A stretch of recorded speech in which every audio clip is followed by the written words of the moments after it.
José tinha um dom especial. Ele sonhava com o futuro. Um dia, José contou a seus irmãos um de seus sonhos. Nesse sonho, seus irmãos o elogiavam e curvavam-se diante dele. Bem, esse sonho os deixou tão zangados que eles o atiraram em um poço e depois o venderam a uma caravana de comerciantes que ia para o Egito. No Egito, José foi preso e escravizado. Mas sua capacidade de interpretar sonhos o tornou famoso e finalmente despertou a atenção do faraó. O faraó contou seus sonhos a José. Em um deles, apareciam 7 vacas gordas e muito tempo depois, 7 vacas muito magras.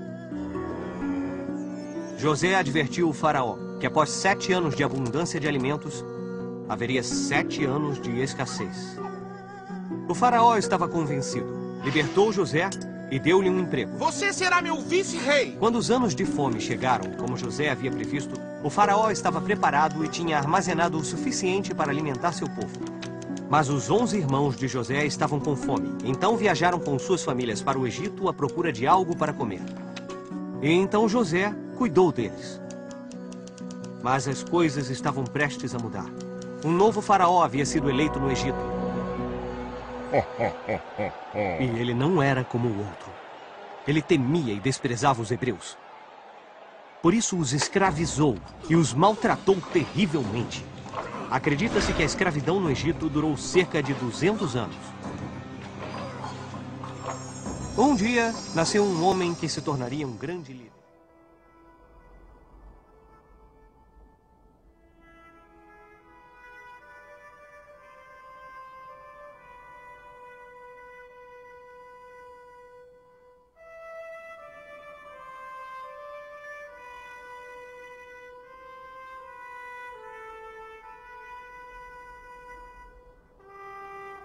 Há muito tempo atrás, o povo de Israel vivia como escravo no Egito. Eles trabalhavam muito para o faraó, o rei do Egito.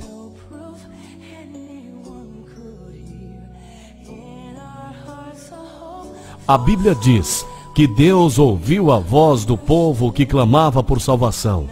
Foi nesse período que Deus escolheu um homem especial chamado Moisés para libertar o seu povo da escravidão. Deus chamou Moisés e lhe disse: vá até Faraó e diga-lhe que mande libertar o povo para que me sirva. Mas Faraó não os deixou ir. Ele não queria perder seus escravos. Então Deus enviou 10 pragas para o Egito. Era uma forma de fazer com que Faraó aceitasse a ideia de libertar o povo. A transformação das águas em sangue foi a primeira das 10 pragas. Em seguida, vieram as pragas das rãs, dos piolhos, das moscas, a morte dos animais, os tumores, a chuva de pedras, a praga dos gafanhotos, a escuridão. Quando Moisés foi anunciar a 10ª praga, Deus pediu-lhe que avisasse ao povo sobre o dia da grande libertação, a Páscoa. Isso mesmo, pessoal. Páscoa significa salvação.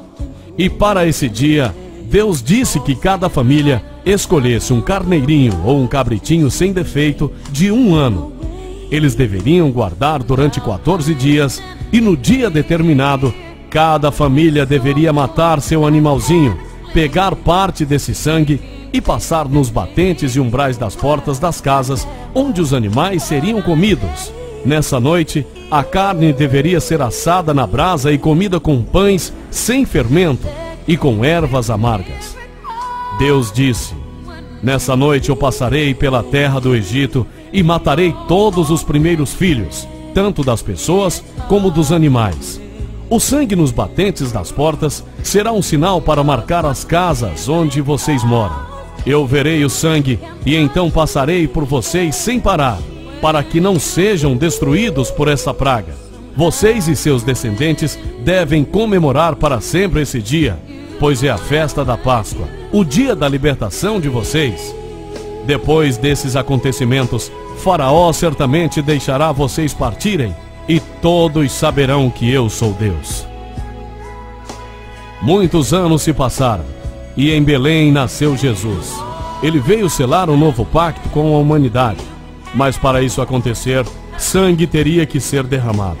Mas não poderia ser qualquer tipo de sangue. Teria que ser sangue real, sangue puro, sem pecado algum. Este sangue era o sangue de Cristo, nosso Senhor e Salvador. Assim como diz a Bíblia em João 3,16. Porque Deus amou o mundo de tal maneira que deu seu Filho unigênito, para que todo aquele que nele crê não pereça, mas tenha vida eterna. O nascimento de Jesus dividiu a história em duas partes, em antes e depois de Cristo. Jesus deu a sua vida para mostrar que para chegar-se ao reino dos céus é necessário crer em seu sacrifício e recebê-lo como Senhor e Salvador absoluto de suas vidas. Ele não foi compreendido por todos, mas hoje as suas palavras estão vivas, ganhando o coração de muitos os que creem. Jesus morreu e derramou o seu sangue por todos nós. Ele se entregou como Cordeiro, o Cordeiro de Deus que tira o pecado do mundo. Ele sim é a nossa Páscoa. É o único capaz de nos libertar e nos salvar do pecado. Ele morreu, mas ao terceiro dia venceu a morte e ressuscitou. Ele está vivo. É o único caminho da nossa salvação.